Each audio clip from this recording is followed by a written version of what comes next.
जो भी मोबाइल दिन में 10 घंटा यूज करता है वो भीख मांगेगा, और जो 15 करता है वो पागल हो जाएगा। मोबाइल यानी मौत। हमको बेवकूफ बना दिए, तुम हो बेवकूफ, तो हारना तो पक्का है।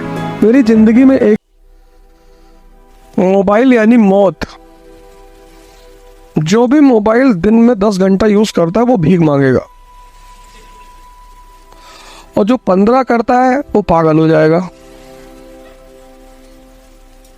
क्योंकि मोबाइल ने तुम्हारी सबसे प्रेशियस चीज छीन ली, सोचना। तुम्हारे रिश्ते छीन लिए। पहले जब हम अकेले होते थे तो अपने दोस्तों के साथ बैठते थे, अब हम अकेले होते ही नहीं।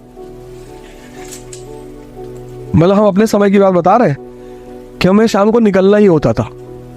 एक पर्टिकुलर एरिया होता था, चाय की दुकान होती थी, वहां सब इकट्ठा होते थे, एक चाय लेते थे और भी बहुत कुछ लेते थे और बैठते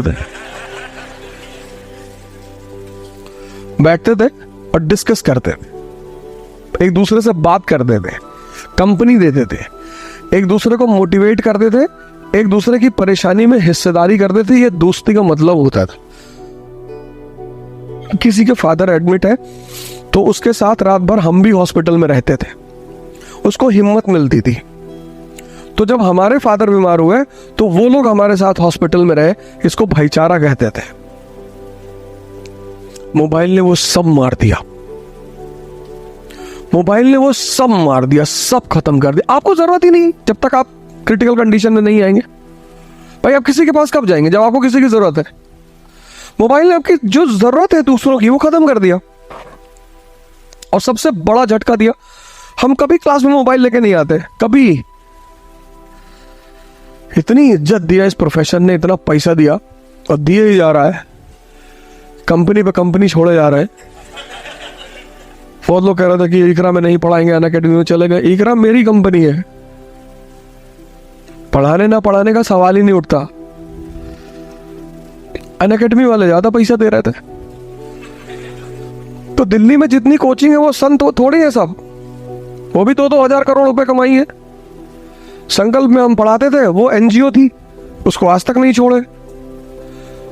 वो 200 रुपए घंटा देती थी पढ़ाने के लिए, वहां आज भी पढ़ाने जाते हैं। अब तो खैर नहीं चलती, लेकिन जब उन्होंने बुलाया तब मैं पढ़ाने गया। अब जो आदमी 2000 करोड़ रुपया कोचिंग इंडस्ट्री से कमाए, अगर वो मेरे ऊपर इल्जाम लगाए कि अवध ओझा ने पैसे के लिए कोचिंग छोड़ दी, तो मैं तो छोड़ूंगा। मेरी जिंदगी में एक ही चीज क्लियर है, मेरे कॉन्सेप्ट्स।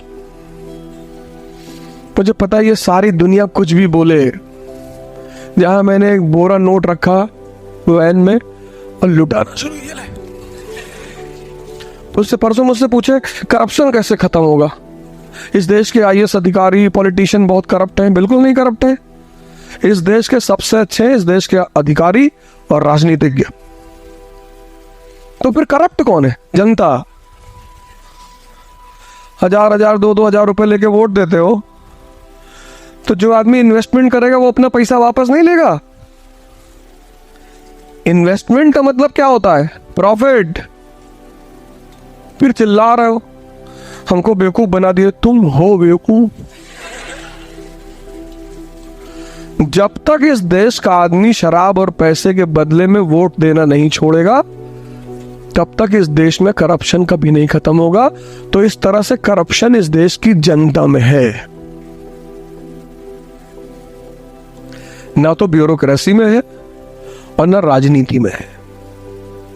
आप एक बार एक ऐसा आदमी चुन के देखो जिसने आपको 1 रुपया ना दिया हो, और फिर वो करप्शन करे, तो बताओ हमें।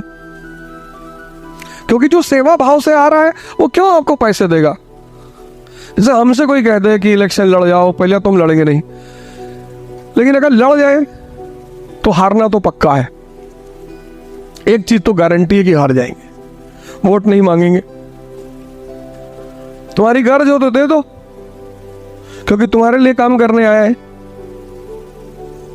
अब तुमको पढ़ाने आए, तुमको रास्ता बताने आए, तुम्हारा ही पैर छुए कि स्टूडेंट नाराज भाड़ में जाओ, भाग जाओ, हटो यहां से। तो तुम्हें 1-2-3 काम करने पड़ेंगे। ये जो नेता तुम्हारे पैर छूते हैं, इनको रोकना पड़ेगा कि भैया पैर मत छुओ हमारा, ये इन्वेस्टमेंट कर दे। आज मैंने तुमसे कहा इस बात को याद रखना, करप्शन हिंदुस्तान की पब्लिक में है, ना ब्यूरोक्रेसी में है, ना पॉलिटिशियन में है। जिस दिन इस देश की जनता पैसा लेकर और दारू छोड़कर वोट देना शुरू कर देगी, कोई नेता, कोई अधिकारी एक पैसा किसी से नहीं लेगा। एक एक इलेक्शन में 20-20, 25-25, 30-30 करोड़ रुपए खर्चे होते हैं, तो जिसने घर से पैसा लगाया वो निकालेगा नहीं।